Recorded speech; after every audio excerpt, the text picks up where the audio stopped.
Media में आप सभी का स्वागत है। मैं हूं चेष्टा भागवानी, फिजिक्स ट्यूटर। और हम लोग शुरू करने जा रहे हैं फिजिक्स की नई सीरीज, जिसमें हम क्लास 12th के सभी टॉपिक्स को डिस्कस करेंगे। आज का जो हमारा वीडियो है वो उन सभी बच्चों के लिए जो जेई की तैयारी करने जा रहे हैं और जिनका क्लास 11th का टॉपिक कंप्लीट हो गया, अब वो क्लास 12th के लिए कुछ ऐसे वीडियोस को ढूंढ रहे हैं जो इजीली हेल्पफुल हो, शॉर्ट ड्यूरेशन में वीडियोस हो और हमारे कॉन्सेप्ट को क्लियर करें। हम यहाँ पे बता देते हैं आप लोगों को कि इन वीडियोस में आपको कॉन्सेप्चुअल नॉलेज मिलेगी। ज्यादा थ्योरी हम बात नहीं करेंगे, हम ज्यादातर बात करेंगे कॉन्सेप्ट पे और उस पे बन रहे न्यूमेरिकल्स पे या जो पीवाईक्यूज हैं उन पर हम मेनली बात करेंगे।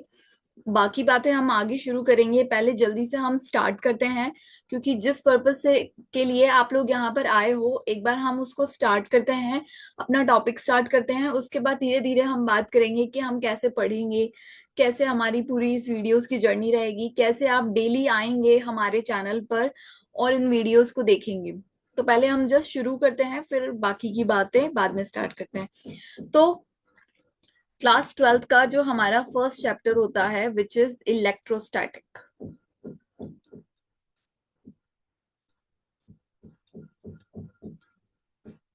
इलेक्ट्रोस्टैटिक की अगर हम बात करें तो जो बच्चे ये चैप्टर देख रहे होंगे या ये वीडियो देख रहे होंगे, उन्होंने क्लास 11th के बेसिक बेसिक कॉन्सेप्ट को तो क्लियर करा होगा कि भाई एक पार्टिकल होता है जिसके पास m मास होता है, और अगर मुझे उसके मोशन को एनालाइज करना होगा तो मुझे काइनेमैटिक्स पढ़ना होगा, और अगर मुझे जानना है कि ये मोशन किस वजह से हो रहा है तो मुझे एनएलएम पढ़ना होगा।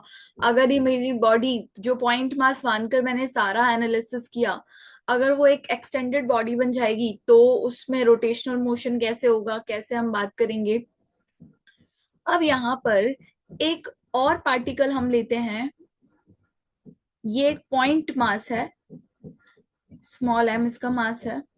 अब इसके पास एक चार्ज भी है q, कुछ अमाउंट ऑफ चार्ज भी है इस पार्टिकल के पास q। अब मुझे इसका एनालाइज करना है कि इसकी क्या क्या प्रॉपर्टीज होंगी, ये हमें क्या क्या इफेक्ट्स देगा, इसके ऊपर मुझे सारी स्टडीज करनी है। ठीक है, बट कंडीशन क्या है वो हम बात करते हैं। तो यहाँ पर जो हमारा ऑब्जेक्ट है, जो मेन चीज है वो यहाँ पर है कि ये पॉइंट मास का एक पार्टिकल है, अब इसके पास चार्ज है। तो क्लास 12th में बस मुझे इसके ऊपर ही सारी स्टडीज करनी होती है in a different different manner, right. तो यानी इलेक्ट्रोस्टैटिक क्या है उस पर हम बात करते हैं, पर इलेक्ट्रोस्टैटिक पढ़नी किस पर है, किस पर हम बात करेंगे, वो है इलेक्ट्रिक, वन सेकेंड,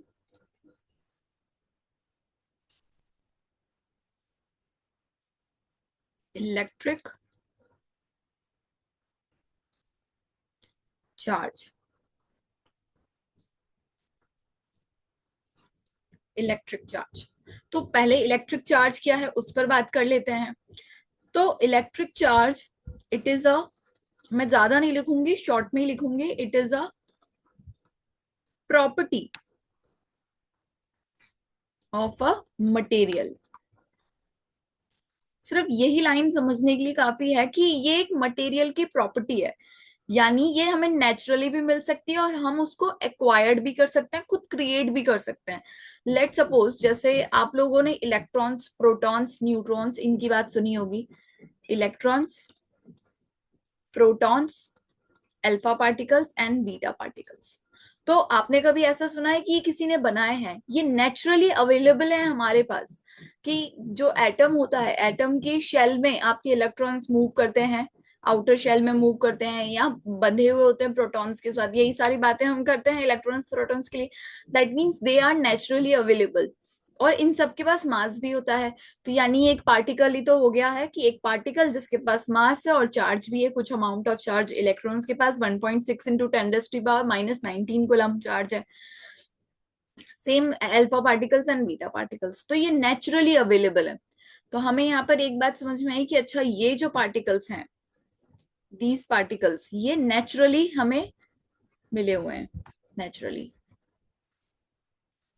मैं चाहूं तो खुद से किसी कंडक्टर को चार्ज करके, कैसे हम चार्ज करेंगे उस पे हम बात करेंगे, पर मैं चाहूं तो मैं किसी भी कंडक्टर को चार्ज करके एक चार्ज बॉडी बना सकती हूँ which is act like a point mass, right.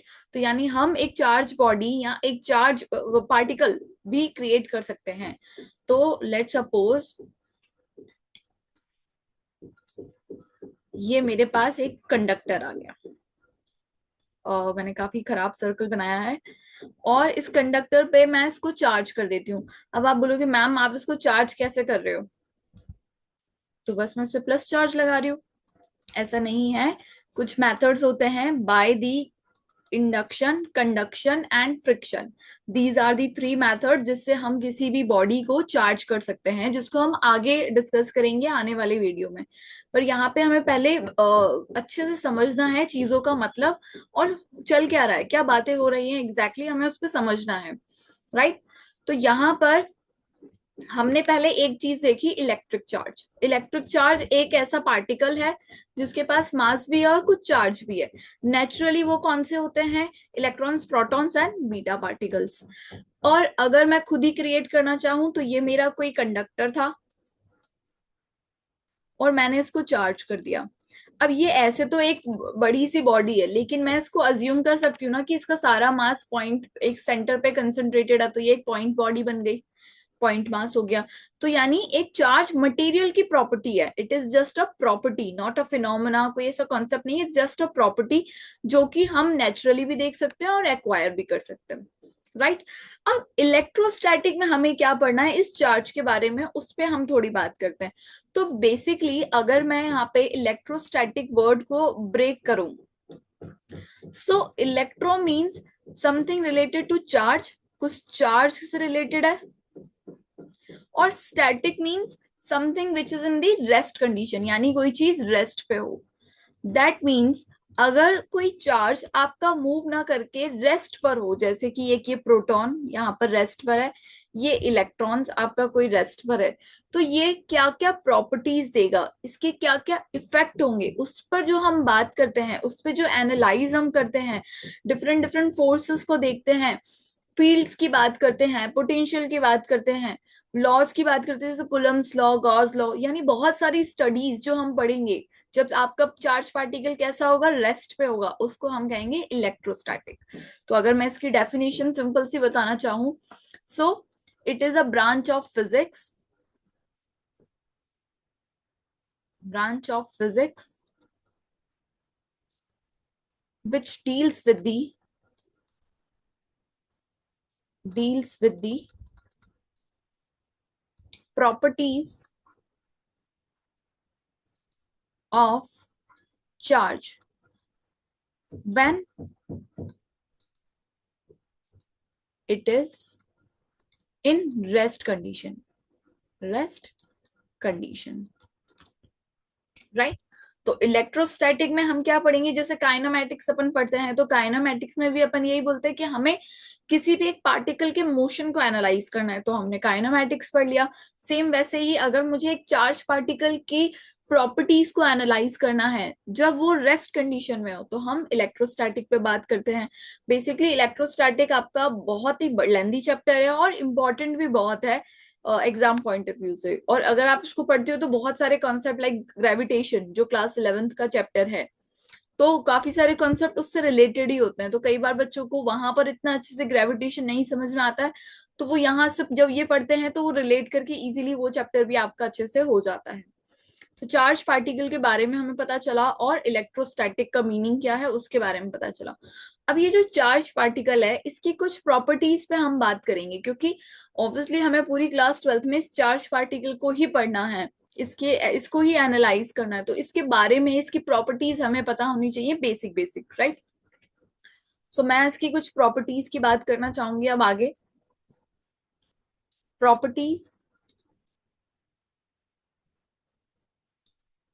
Of electric charge,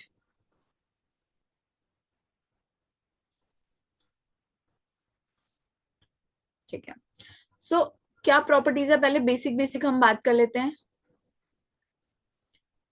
first, इसकी अगर मैं एसआई यूनिट की बात करूं, तो आप सभी को ही पता होगा कुलम इसकी एसआई यूनिट होती है। और अगर मैं इसकी सीजीएस यूनिट की बात करूं, विच इज ईएसयू, ईएसयू है, ईएसयू stand for electric electrostatic unit. Okay. And यहाँ पर अगर हम रिलेशन देखें तो 1 coulomb is equals to 3 × 10⁻⁹ ESU होता है। ये बात हमें ध्यान रखनी है। अगर मैं इसकी डायमेंशन की बात करूं तो इसका dimension M0 L0 T1 A1 होगा। कैसे आया, हमें पता है करंट जो होता है वो आपका Q/T होता है, और डायमेंशन जो होती है वो हमेशा फंडामेंटल जो क्वांटिटीज होती है उसी की फॉर्म में लिखना होता है। तो time is our fundamental quantity and current is also a fundamental quantity, इसलिए एम्पियर 1 एंड टाइम 1। यहाँ से हम इसकी डायमेंशन निकाल सकते हैं। 7 तरह की फंडामेंटल क्वांटिटीज होती है, आपने क्लास 11th में इस पे पढ़ा है, राइट। ये इसकी बेसिक बेसिक बात हो गई। और जैसे इलेक्ट्रॉन की बात करें तो 1 इलेक्ट्रॉन पर कितना चार्ज होता है, 1.6 इंटू 10⁻⁻19 कूलम। आप लोग सिर्फ ये मैग्नीट्यूड लिखते हैं, लेकिन ये इलेक्ट्रॉन है तो यहाँ पे माइनस साइन लगाना जरूरी है, क्योंकि प्रोटॉन में प्लस आ जाता है। तो कई बार बच्चे माइनस साइन नहीं लगाते हैं, फिर कैलकुलेशन में मिस्टेक हो जाती है, तो आप इस बात का ध्यान रखें। ये इसका स्ट्रक्चर है कि भाई इस तरह से इसको रिप्रेजेंट करते हैं चार्ज को। अगर मैं इसके दूसरे पॉइंट की बात करूं तो आपका जो चार्ज होता है वो कंजर्व रहता है। चार्ज इज कंजर्व्ड इन अ, इसको अगर हम पूरा बोले, इन अ आइसोलेटेड सिस्टम। आइसोलेटेड सिस्टम, जैसे आपने एनर्जी कंजर्वेशन पढ़ा है कि एनर्जी को हम क्रिएट नहीं कर सकते ना ही डिस्ट्रॉय कर सकते हैं, which is only transferred in a one different different forms. वैसे ही यहाँ पे जो चार्ज है वो किसी आइसोलेटेड सिस्टम में, लेट सपोज एक बंद कोई बॉक्स है हमारे पास, उसमें जो जितना चार्ज होगा वो आपका क्या रहेगा, कंजर्व्ड रहेगा, जब तक कि कोई बाहर से एक्सटर्नल फोर्स ना आए या कुछ एक्सटर्नली हम उसमें चेंज ना करें, तो आपका चार्ज क्या रहता है, कंजर्व्ड रहता है। ये भी इसकी प्रॉपर्टी है, हमें ये ध्यान रखना है। दूसरा, charge cannot exist without mass। Charge जो है वो मास के बिना एग्जिस्ट नहीं करता, लेकिन मास आपका चार्ज के बिना एग्जिस्ट करता है। आप मान लो, लेट सपोज ये एक पॉइंट है जिसके पास मास होगा m, तो इसके पास चार्ज हो भी सकता है और नहीं भी हो सकता है, इट डिपेंड्स। तो मास can be exist without a charge, लेकिन मैं बोलूँ ये एक पार्टिकल है, इसके पास क्यू चार्ज है, तो डेफिनेटली इसके पास मास तो होगा ही, सही। So charge cannot exist without a mass, इस बात को भी हमें ध्यान रखना है। देखिए अभी यहाँ पर जो है हम प्रॉपर्टीज की बात कर रहे हैं, तो ये थोड़ा सा थ्योरी वाला रहेगा। अगर आप सोच रहे हैं मैम न्यूमेरिकल्स, तो जब भी कोई नया चैप्टर हम स्टार्ट करते हैं तो उस चैप्टर को सबसे पहले उसमें बातें की जाती हैं खूब सारी, और उसमें थोड़े थोड़े टर्म्स को पढ़ा जाता है, थोड़ा सा उसमें नई नई टर्म्स को। जैसे अभी यहाँ पे कोई खास नई टर्म हमने डिस्कस नहीं करी है, लेकिन धीरे धीरे नई नई टर्म्स आएंगी, तो उनके मतलब हमें पता होना चाहिए, उनको कैसे डिफाइन करना है वो डिफाइन हमें करना होगा। जब वो डिफाइन हो जाते हैं तो हम उसकी एप्लीकेशंस पे जाते हैं, दैट इज न्यूमेरिकल्स, कि कैसे आपके न्यूमेरिकल्स को हम सॉल्व करेंगे, क्या होगा उस पे हम बात करते हैं। ठीक है। जैसे अगर मैं फोर्थ प्रॉपर्टी की बात करूं चार्ज की, so charge does not depend, does not depend on frame of reference, frame of reference, कि आपका चार्ज जो है वो फ्रेम ऑफ रेफरेंस पे डिपेंड नहीं करता। अब आप बोलोगे मैम फ्रेम ऑफ रेफरेंस का मतलब तो बताइए। तो फ्रेम ऑफ रेफरेंस आपका, कि ऑब्जर्वर आपका कौन से फ्रेम में है। जब भी हम कोई चीज को एनालाइज करते हैं, लेट सपोज ये मेरा मार्कर है, तो ये ऑब्जेक्ट है, मैं इसको देख रही हूँ, मेरे मेरे लेट सपोज ये मेरे हाथ में नहीं है, ये स्पेस में है, ऐसे स्पेस में है, तो मैं इसको एनालाइज कर रही हूँ, और मैं कहाँ पे हूँ, मैं अर्थ पे हूँ, तो यानी मेरा फ्रेम ऑफ रेफरेंस कैसा, कौन है, अर्थ।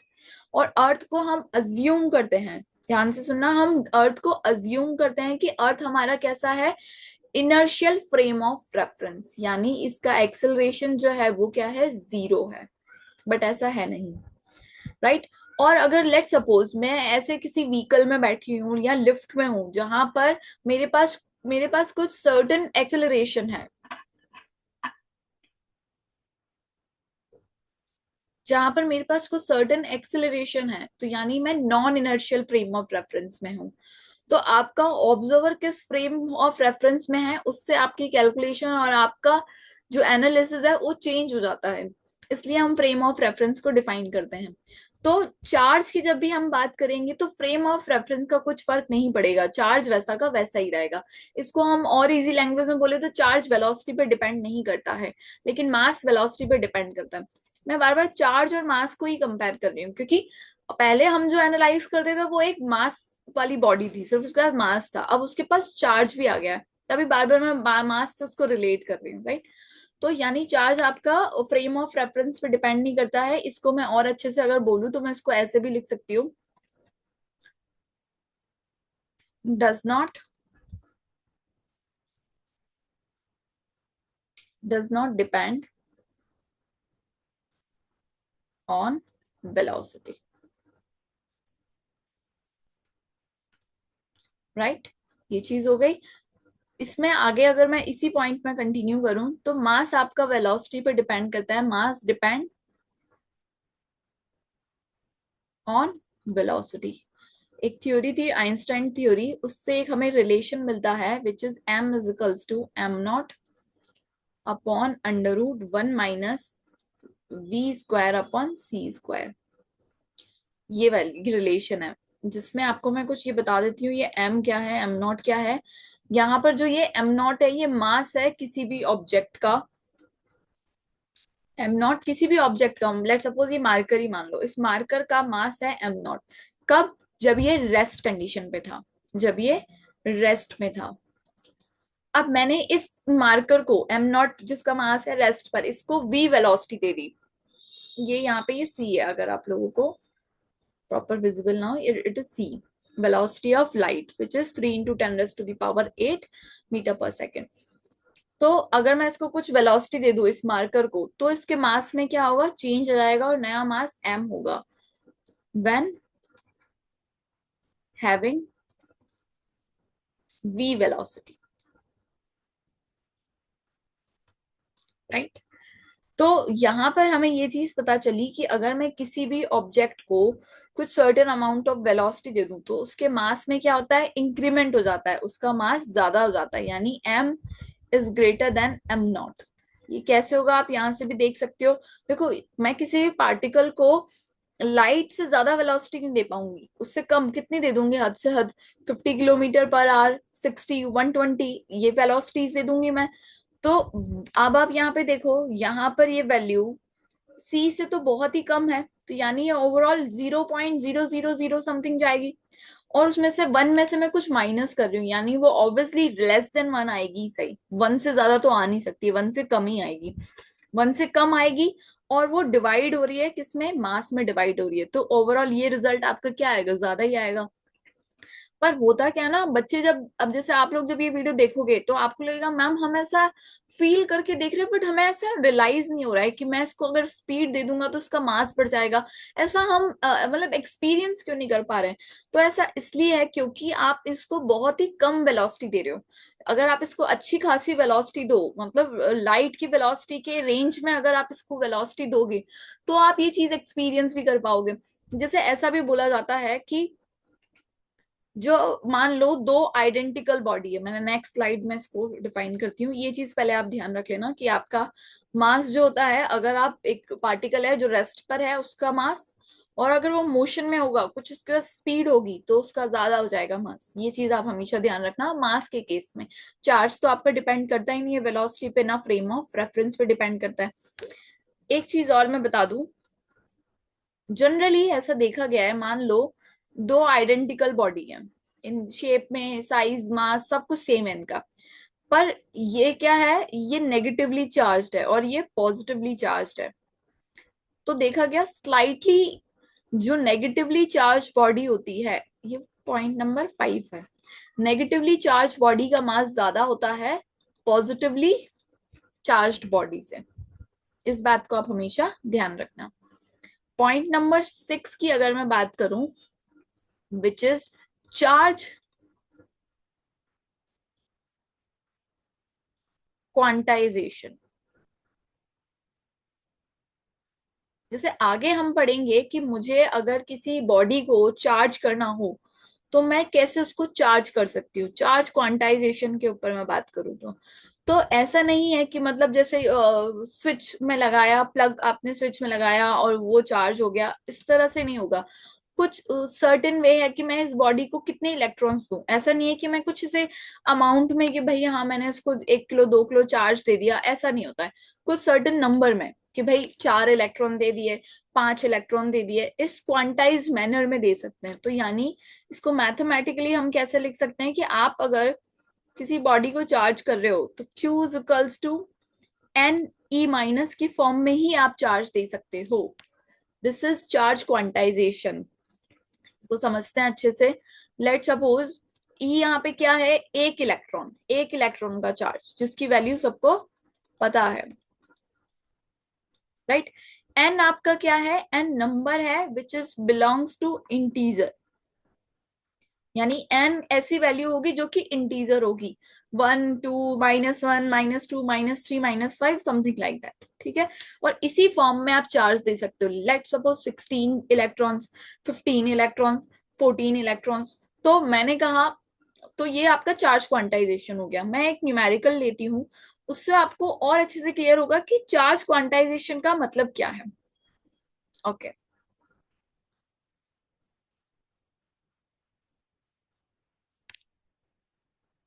Find value of N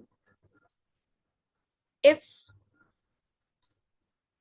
we charge a body by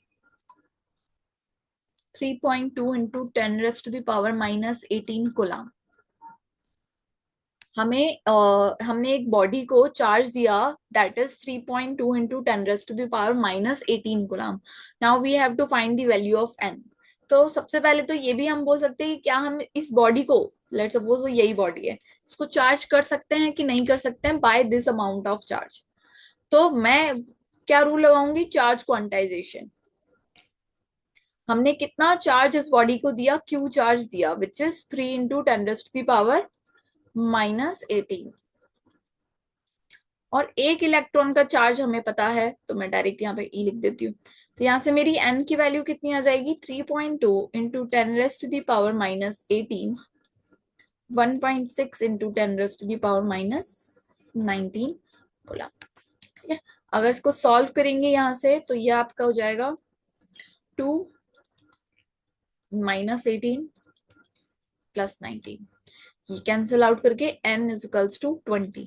ये इंटीजर से बिलोंग कर रहा है, यस ये आपका इंटीजर में बिलोंग कर रहा है। तो हाँ हम इस बॉडी को चार्ज कर सकते हैं और n की वैल्यू कितनी आएगी, 20। यानी आपने इतना चार्ज दिया, पर ऐसा लग रहा है कि हमने यही चार्ज दिया है, यानी मैंने 3.10 raised to the power -18 charge दिया, लेकिन नहीं, आपने 20 इलेक्ट्रॉन्स दिए हैं।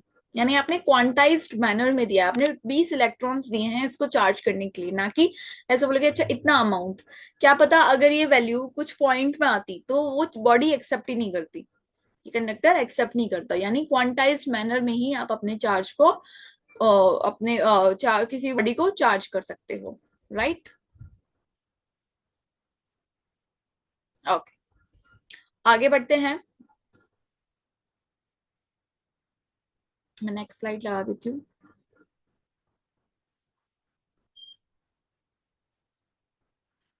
आपका नेक्स्ट प्रॉपर्टी है चार्ज। आपके ये बहुत ही बेसिक है, ये मेरे हिसाब से सबको ही पता होगा कि चार्ज जो होता है आपका,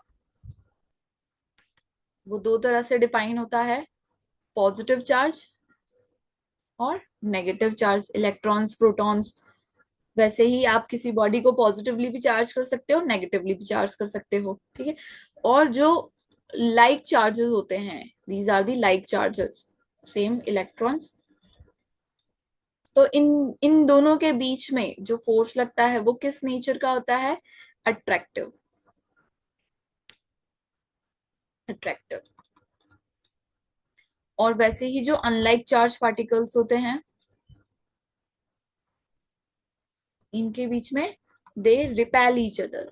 ये बिल्कुल बेसिक सी बात है, ये आप लोगों को पता होगी, राइट। तो ये आपकी प्रॉपर्टीज हैं, चार्ज को कैसे हमें एनालाइज करना है, ये उसकी बेसिक बेसिक प्रॉपर्टीज हैं। चार्ज क्वांटाइजेशन हो गया, चार्ज का कंजर्वेशन हो गया, चार्ज वेलोसिटी पे डिपेंड करता है नहीं करता है, मास मास से कितना वेरी करता है, मास के बिना वो एग्जिस्ट नहीं कर पाएगा। तो ये चार्ज की प्रॉपर्टीज है। नेक्स्ट लेक्चर में हम बात करेंगे कि हम किसी भी कंडक्टर को या सेमीकंडक्टर को या इंसुलेटर को कैसे चार्ज करेंगे, कौन कौन से मेथड है उसको चार्ज करने के। बाद में हम नई नई चीजें और पढ़ेंगे कि भाई ये जो लाइक चार्जेस हैं और अनलाइक चार्जेस हैं, ये एक दूसरे को अट्रैक्ट कर रहे हैं और रिपेल कर रहे हैं, यानी कुछ ना कुछ पुल और पुश एक्शन ही तो हो रहा है। और हमने पढ़ा है फोर्स क्या होता है, पुश एंड पुल एक्शन, यही तो फोर्स होता है। तो यानी ये जो अट्रैक्शन है और ये रिपल्शन है, ये कोई फोर्स है। और ये फोर्स कैसे डिफाइन होगा, कितने अमाउंट से फोर्स लगाएंगे, उस पे हम आगे धीरे धीरे बात करेंगे। तो नेक्स्ट लेक्चर में मैं बात करूंगी चार्जिंग ऑफ अ बॉडी, और जो ये अट्रैक्टिव और रिपल्सिव फोर्स है इसका मैग्नीट्यूड कितना होगा, मैं कैसे इसको डिफाइन करूंगी, मैं इस पे बात करूंगी। सो ये हमारा जो वीडियो था, फर्स्ट वीडियो था, इससे आप लोगों को भी क्लियर होगा कि मैं आप लोगों को किस तरह से पढ़ाने वाली हूँ, या आप लोग कैसा चाहते हैं कि मैम हमें प्रॉपर नोट्स बनवाई है या बहुत ज्यादा न्यूमेरिकल्स करवाई है, किस तरह से हम अपनी इस सीरीज को आगे लेके जाएंगे, आपको उस पे थोड़ा सा बताना होगा। तो आप हमें कमेंट करके बताइए कि मैम हम चाहते हैं कि जेन्यून हमें क्लास 12th का एक अच्छा सा कंटेंट मिले, और सॉल्व न्यूमेरिकल्स मिले या डीप बारीक कॉन्सेप्ट मिले। तो इस तरह से आप हमें थोड़ा सा हेल्प कीजिए, आप लोग मुझे बताइए कि हमें कैसे करना है, ताकि हम उसी तरह से सीरीज को आगे लेके जाएंगे। आई होप सो आपको ये वीडियो पसंद आया होगा। जाने से पहले चैनल को सब्सक्राइब करके जरूर जाइएगा। Thank you.